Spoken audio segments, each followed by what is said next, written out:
4ஆம் அதிகாரம் 1106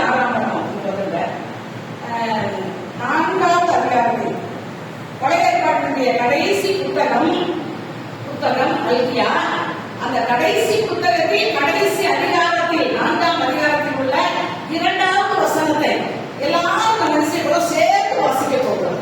இதுனா இது வாக்குத்தத்த வார்த்தை வார்த்தையா நம்ம எடுத்துக்கொள்வோம். எல்லாரும் வாசிப்போமா? எல்லாரும் எடுத்தாச்சா? முதல்ல எனக்கு மகேந்திரன் என்ன சொன்னாங்க, எடுத்த வார்த்தையில தான் ஜீவன் இருக்கு, உயிர்ப்பிக்கு வல்லமை இருக்கிறது. அப்படினால எல்லாரும் எடுத்த பிறகு வாசிக்க. ஆனாலும் என் நாமத்திற்கு பயந்திருக்கிற உங்கள் மேல் நீதியின் சூரியன் உதிக்கும், செட்டைகளின் மேல் ஆரோக்கியம் இருக்கும். நீங்கள் வெளியே புறப்பட்டு போய் கொழுத்த கண்களை போல வளர்கிறீர்கள். எப்படி வசிக்க போகும்? ஆனாலும் அவருடைய நாமத்துக்கு பயந்திருக்கிற நம் மீது நீதியின் சூரியன் உதிக்கும். அதன் செட்டைகளின் மேல் ஆரோக்கியம் இருக்கும். நாம் வெளியே புறப்பட்டு போய் கொழுத்த கன்றுகளை போல வளர்வோம். அவருடைய நாமத்திற்கு பயந்திருக்கிறவர்கள். நாம யாரு? ஏசப்பாவுடைய நாமத்திற்கு பயந்திருக்கிற பிள்ளைகள். ஆனபடி நான் சாதாரண உலகத்தாரை போல மற்றவர்களை போல ஒப்பிட்டு நம்ம நினைச்சிடக்கூடாது. நாம் விசேஷித்தவர்கள். நாம் யாரு? தேவனாகிய கர்த்தருடைய நாமத்தை கொண்டு செல்கிறவர்கள். கர்த்தருக்கு பயப்படுகிற பயத்தை உடைய தேவனுடைய பிள்ளைகள். நமக்கு இந்த ஜூன் மாசத்துல ஆண்டவர் கொடுக்கிற வாக்குத்தத்தம், நம்ம அவர் பயந்திருக்கிறதுனால நம்ம மேல நீதியின் சூரியன் உதிப்பார். அல்லேலூயா. நீதியின் சூரியன். நம்ம தமிழ்நாட்டுல இப்போ நீதி சூரியன் உதிக்கும் நம்ம எல்லாம் நினைச்சோம். ஜெயசந்திரன் அது மேல மறைஞ்சிருச்சு. அது திருப்பி மறைஞ்ச மேல திருப்பி மேல வருமா என்ன ஏதுன்னு அது கேள்விக்குறியாக இருக்கிறது. அல்லேலூயா. அந்த சூரியன் ஒருவேளை மறையலாம். ஆனா நமக்கு ஒரு நீதியின் சூரியன் ஒருவர் இருக்கிறார். அல்லேலூயா. நீதியின் சூரியன் நம்ம மேல உதிப்பார். நீதியின் சூரியன் நம்ம மேல உதிப்பார். அல்லேலூயா. எத்தனை விசுவாசம் இருக்கு? எந்த சூரியன் மறைந்தாலும் நம்முடைய நீதியின் சூரியன் மறைவதே இல்லை. அல்லேலூயா. அதாவது ஆண்டவராகிய இயேசு கிறிஸ்துவுக்கு வேதத்துல சில சூரியனை ஒப்பிட்டு பல இடங்களிலே சொல்லப்பட்டிருக்கிறது. ஒரு இடம் அல்ல. ஆண்டவராகிய இயேசு கிறிஸ்துவை சூரியனுக்கு ஒப்பிட்டு பல இடங்களிலே பரிசுத்த வேதாகமத்திலே சொல்லப்பட்டிருக்கிறது. நம்ம கொஞ்சம் பேர் தான் எப்போ நினைக்காதீங்க. கொஞ்சம் பேர் மத்தியில் ஆண்டவர் கொடுத்த வார்த்தை. இப்போ நான் இந்த 6வது மாசத்துல கவனிங்க. இது வந்து இந்த 6வது மாசம் என்ன மாசம்? நடுவில் இருக்கிற மாசம். இந்த வருஷத்தினுடைய நடு மையத்தில் இருக்கு. 5 முடிஞ்சு 12 மாசம் தான் ஒரு வருஷத்துக்கு. அப்ப நடு மையத்துல வந்து நிற்கும் நம்ம. ஆமா, இது வந்து நடுவுல நிற்கும். இன்னும் 6ல இன்னும் 5 தான் இருக்கு. இப்ப 6வது மாசத்துக்கு வந்துட்டோம். அப்போ ஆண்டவர் சொல்றாரு, ஆபத்து தீர்க்கதரிசி ஒரு ஜெபம் பண்றாரு. டீச்சர் எதுக்கடா 1085 மக்களுக்கு அந்த 6வது மாசத்தை குறித்து ஒரு விசேஷித்த மாதம். 6வது மாதம் செய்திக்கு நான் வரல. இதை சொல்லிட்டு நான் உங்களுக்கு செய்தி சொல்றேன். இந்த 6வது மாதத்திலே 1085 பக்கத்துல இருக்கு. 4-5 போற காலத்து ஆபத்து 3:2 கர்த்தாவே, நீ வெளிப்படுத்தினதை நான் கேட்டேன். எனக்கு பயம் உண்டாயிற்று. கர்த்தாவே, வருஷங்களின் நடுவிலே உன்னுடைய கிரியை உயிர்ப்பியும் வருஷங்களின் நடுவிலே அதை விளங்கப்படும். கோபித்தாலும் இரக்கமே கிடைத்தரும். அல்லேலூயா. வருஷங்களின் நடுவிலே உமது கிரியைகளை நீர் உயிர்ப்பியோ. நாம் அவருடைய கரத்தின் கிரியைகளாக இருக்கிறோம். அல்லேலூயா. நம்ம யாரு? அவருடைய கரத்தின் கிரியைகள். அவருக்கு சொல்கிறார், வருஷங்களின் நடுவிலே உமது கிரியைகளை நீர் உயிர்ப்பியோ.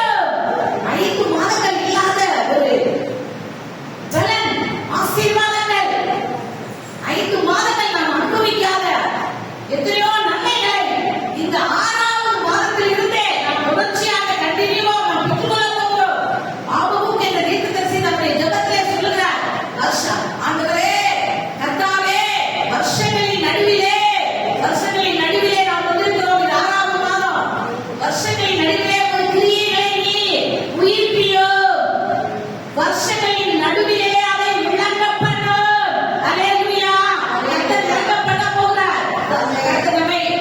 வீட்டின்படியாக தான் கற்றுக் கொடுக்கிற வாக்குத்தத்தத்தை இப்பொழுது நாம் தியானிக்க போகிறோம். அல்லேலூயா. இந்த மாதம் நாம் உரிமை பாராட்டுவோம். இந்த மாதம் அல்ல, எந்த மாதமும் கர்த்தருடைய வருகை மட்டும் நாம் உயிரோடு இருக்கிற நாட்கள் வரைக்கும் வாக்குத்தத்தம் என்பது அன்றைக்கு அந்த வாரத்திற்கு அந்த மாதத்திற்கு மாத்திரமல்ல. ஆண்டவர் வாக்கு கொடுத்தால் அந்த வாக்கே உலகத்தின் முடிவு வரைக்கும் அந்த வார்த்தை நம்மோடு கூட கடந்து வரும். ஆனதினாலே வருஷங்களின் நடுவிலே அவருடைய கிரியைகளால் நம்மை வீட்டிக்கும்படியாக கர்த்தர் நம் மத்தியிலே வந்திருக்கிறார். வருஷங்களின் நடுவிலே அதை விளங்கப்படுவதற்காக அவர் நம் மத்தியிலே வந்திருக்கிறார். ஆனதினாலே இந்த வசனம் என்ன சொல்கிறது? என் நாமத்திற்கு பயந்திருக்கிற உங்கள் மேல் நீதியின் சூரியன் உதிக்கும்.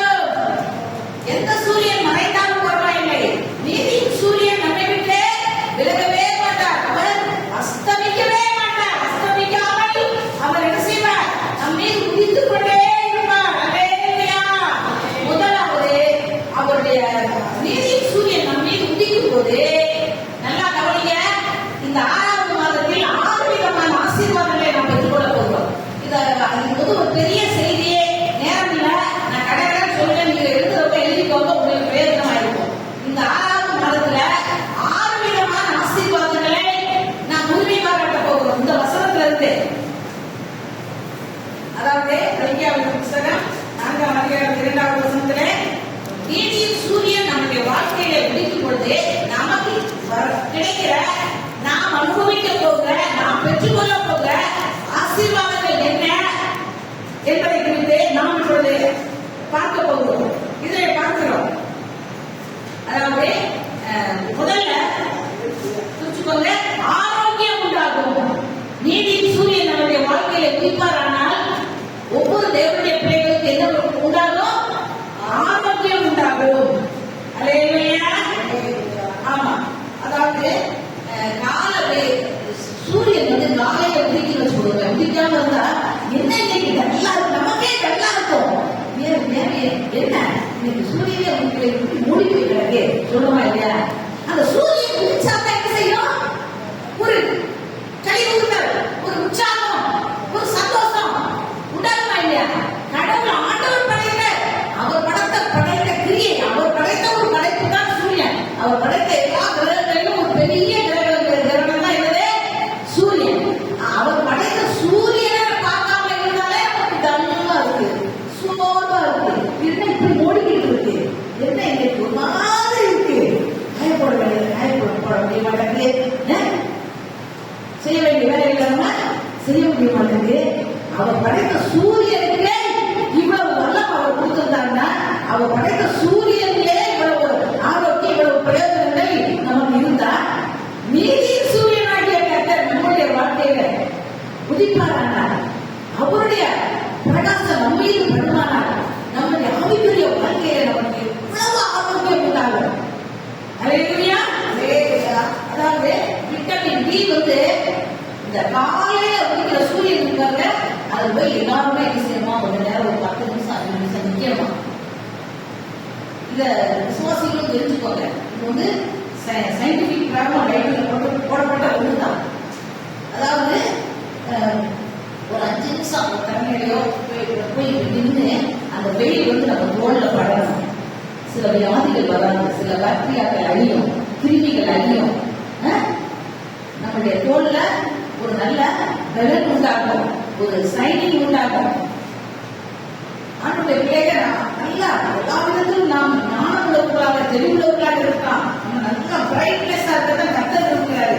ஆனதுனாலே ஒரு சூரியன் வந்து காலையில உதித்த உடனே அதுல எல்லாருமே ஒரு 4 மணி நேரம் வாக்கிங் போவாங்க, 1/2 மணி நேரம் போவாங்க. எதுக்கு போறாங்க? விட்டமின் டி அதுல என்ன இருக்கு? வைட்டமின் டி வந்து சத்து, அது ஒரு சத்து. அந்த சத்து நம்முடைய உடலுக்கு தேவை. அது இல்லைன்னா எத்தனையோ நோய்கள் நம்முடைய சரீரத்துல வரலாம். ஆனதுனால அந்த வைட்டமின் டி நம்ம சாப்பிட்ற சாப்பாட்டுல ஒரு சில சாப்பாடுகள்ல இருக்கு, இல்லைங்க ஒரு சில